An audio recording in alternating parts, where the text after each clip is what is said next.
طب يا اخوات حبايب عاملين ايه؟ يا رب تكونوا بخير دايما. ويا جدعان بجد انتوا حشتونا قوي، بعيد عن اي حاجه بقى انتوا حشتونا قوي قوي. اللي كان واخدني منكم عيد الميلاد بتاعي، وبجد لما نزلت الصوره في المنتدى لقيت ناس كتير قوي قالت لي كل سنه وانت طيب. انا ما كنتش متوقع اصلا الناس دي كلها، بجد والله العظيم. انتوا اخواتي يا جدعان. الفتره اللي جايه تلاقوا فلاتر بتنزل على القناه عشان تقديركم ده كله. فلاتر جامده جدا، مش مهم اللي انا اخسر فيها، بس هنزل لكم فلاتر جامده. الفتره اللي فاتت كلها لقيت ناس كتير قوي بتسالني عن فلتر في البيت وكده، اللي انا بصور في المنزل وكده ومش بلاقي اي فلتر يمشي على الصوره بتاعتي. النهارده يا صاحبي جايب لك فلتر جامد جدا وغامق كمان. غامق، ايوه غامق كمان، لان انا عارف ان انتوا بتحبوا الفلاتر الغامقه وكده. واعلمك ازاي تضيف البريسيت ده على صورك بضغطه واحده، وكل حاجه نعرفها في فيديو النهارده. بس قبل اي حاجه كالعاده بشكر اخواتي دي على تعليقاتهم الجميله. وانت لو عايز يا صاحبي تعليقك يظهر الفيديو اللي جاي، انزل اعمل دلوقتي لايك وتعليق وان شاء الله يظهر معانا. وعشان ما تقولش يا رجاله في المقدمه، عشان تحمل الفلتر ده لازم تسمع معاه الشرح اللي هو ما بيزيدش عن 8 دقايق عشان تعرف الباسورد، وعشان تعرف تعمل الفلتر ده جاهز على صور. اتاكد يا صاحبي ان انت عملت لايك للفيديو واشتركت في القناه، ويلا بينا على الشرح البسيط ده.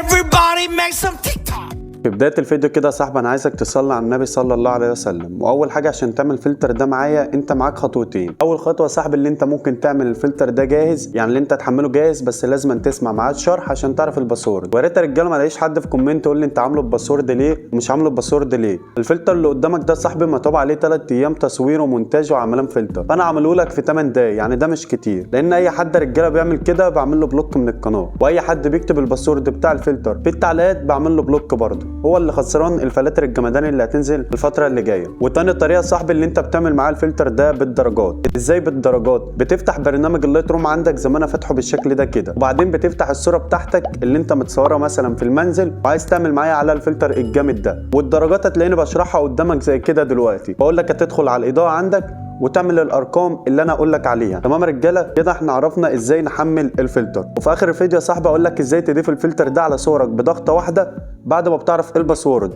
وتاني مرة يا رجالة الباسورد بقوله بصوتي وانا بشرح، رقمين في رقمين، بقول لك اول رقمين كذا وتاني رقمين كذا، فانت تابع معايا الشرح كامل عشان تعرف الباسورد.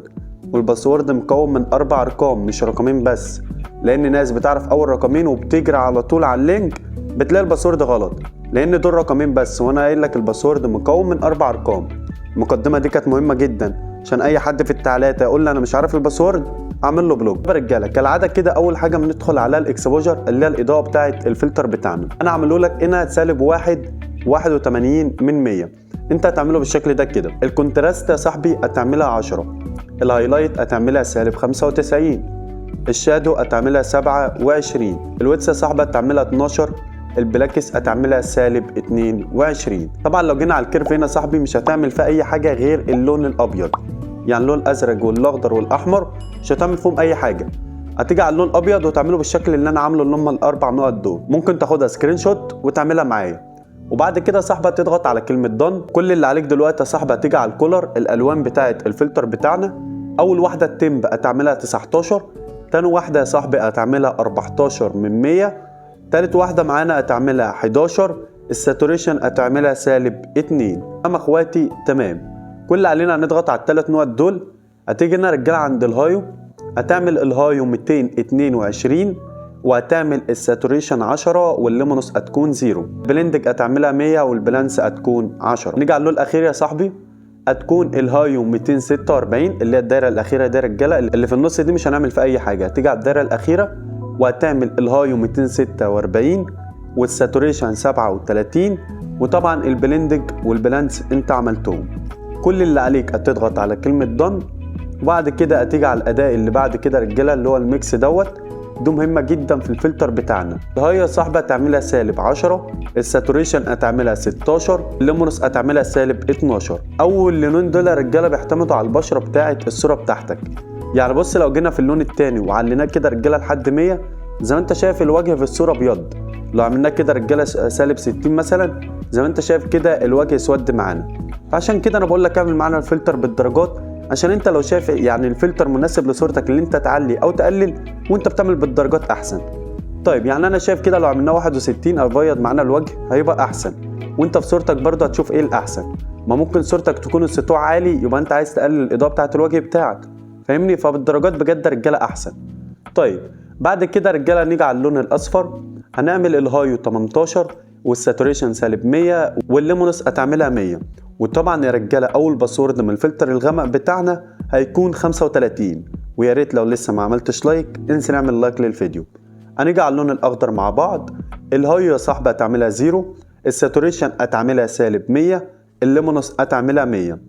اللون اللي بعده يا صاحبي الهاي هتعملها 0، الساتوريشن هتعملها سالب 100، الليمونس هتعملها 100. اللون الازرق واللي هو مهم جدا جدا في اي فلتر بنشرحه، الهاي هتعمله 0، الساتوريشن هتعمله سالب 100، الليمونس هتعملها 54. اللون اللي قبل الاخير يا صاحبي الهاي هتعملها 0، الساتوريشن هتعملها سالب 100، الليمونس هتعملها 100. كل اللي عليك بقى صاحبي يعني هتضغط على كلمة دن، وبعدين هتيجي على الاداء اللي بعد كده. ركز معايا. اول واحدة فوق دي اللي بتعللك الجودة بتاعت الصورة لو انت عايز الجودة تعلى بالشكل ده كده، بس انا يعني لحد مثلا 8 10 هتكون تمام معايا. تاني واحدة برضو بتعللك برضو الجودة بتاعت الصورة بس لحد 46 في الفلتر دوت هتكون تمام معايا. اللي تحتها تعملها سالب 10. رابع واحدة طبعا احنا قلنا دي بتعمل حواف سودا على الصورة، ولو عايزها ابيض بتعكسها بتخليها بالموجب. طبعا احنا هنعملها لحد مثلا سالب 5 لان الفلتر ده غامق فمش هينفع نحط فيها اللون الابيض. اللي تحتها صاحبة تكون 50 50 0. طبعا دول مش هتعمل فيهم اي حاجة اصلا. كل اللي عليك هتيجي على المثلث دوت وهتيجي على اول واحده صاحب اللي هي الشربة تعملها 23. وطبعا دي بتبين لنا التفاصيل بتاعه الصوره زي ما انت شايف بالشكل ده كده اهو، وبتعلي معاك الجوده بتاعه الصوره بطريقه جامده جدا. بس طبعا احنا لو علينا التفاصيل قوي هتحس ان الصوره فيها نغمشه جامده كده. فلحد 29 40 هتكون تمام معاك. تاني واحده صاحبي هتتلاقيها اتعملت لوحدها ما تجيش جنبها اصلا، اديته هتعملها 25. النويز ده صاحبي بتعمل لك تنعيم للصوره زي ما انت شايف كده اهوت. لو زودنا كده زي ما انت شايف في نوعيه حصلت في الصوره. شايف يا صاحبي انا بقول لك اعمل معاه بالدرجات ليه، وبقول لك اسمع معاه الشرح ليه، عشان بقول لك كل حاجه بتعمل ايه. يعني انت ممكن تكون عايز تنعم الصوره بتاعتك بالشكل ده كده تمام، وواحد تاني مش عايز نوعيه خالص في الصوره، عايزها تحس ان هي يعني جودتها عاليه وكده. طيب المهم احنا هنعملها لحد 20 يا رجاله، وبعد كده هنعمل اديته اللي تحتها 47 والكونتراست 0 والكولر نويز هتعملها 18. وطبعا يا صاحبي انت لو عملت معايا الفلتر بالدرجات الصوره بتاعتك هتكون قبل بالشكل ده كده. بص يا رجاله لحظه، هتكون قبل بالشكل ده كده وبعد بالشكل الجمدان ده لو انت عملت معاه بالدرجات. طيب انا دلوقتي ما عملتش معاك بالدرجات بس سمحت الفيديو عرفت الباسورد اللي هو مكون من 4 ارقام. اعمل ايه بقى عشان انا جديد في القناه؟ اقول لك تعمل ايه. هتنزل في الوصف بتاع الفيديو بتاعنا هتلاقي كاتب لك رابط الفلتر، هتضغط عليه يا صاحبي، وبعد ما بتضغط عليه بيقول لك اكتب الباسورد. بعد ما تعرف الباسورد اللي انت قلت لي عليه دوت بتكتبه يا رجاله اللي هو مكون من 4 ارقام. بعد ما بتكتبه يا صاحبي بينزل معاك صوره زي دي كده على التليفون بالشكل ده كده، مكتوب عليها اليوتيوب ايديت احمد محمد وفلتر الغامق، وما تنساش الاشتراك في القناه. هعمل ايه بقى بعد ما انزل الصوره دي؟ هتعمل لها مشاركه لبرنامج اللايت روم اللي انت تضيف الصوره لبرنامج اللايت روم. طيب يا صاحبي وبعد كده يا صاحبي عشان تاخد من على الفلتر هتضغط على ال3 نقط دول وتضغط على كلمه كوبي ستينج وعلامه الصح دي كده.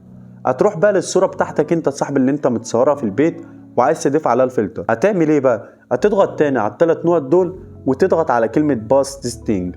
بس كده يا صاحبي، بس كده انت ضفت الفلتر وبضغطه واحده. وطبعا يا رجاله تاني باسورد معانا هيكون 85.